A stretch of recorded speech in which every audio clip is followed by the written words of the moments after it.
Hi అండి. ఇదిగో చూడండి, గోరుచిక్కుళ్ళు చూస్తున్నారా ఎంత బాగా ఉన్నాయో. కాకపోతే చెట్లన్నీ ఇలా కింద పడిపోయాయి. ఇదిగోండి, ఇది చూడండి, చిక్కుళ్ళు అయితే ఎంత పెద్ద పెద్దగా ఉన్నాయో.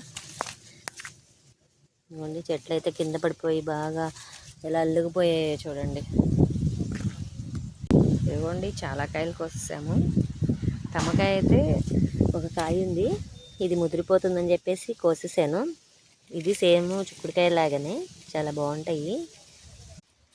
చూసారా, పడిపోయినా కూడా ఎన్ని ఉన్నాయో అసలు చూస్తున్నారా, ఎంత గుత్తులు గుత్తులుగా. చాలా బాగున్నాయి చిక్కుడుకాయలు. ఇవి మనం ఫ్రెష్గా మన దొడ్లో ఇలాగా మందులు వేయకోకుండా పండించుకుంటాం కదా, చాలా టేస్ట్గా కూడా ఉంటాయి. ఇక చూడండి ఎంత పొడుగ్గా ఉన్నాయో.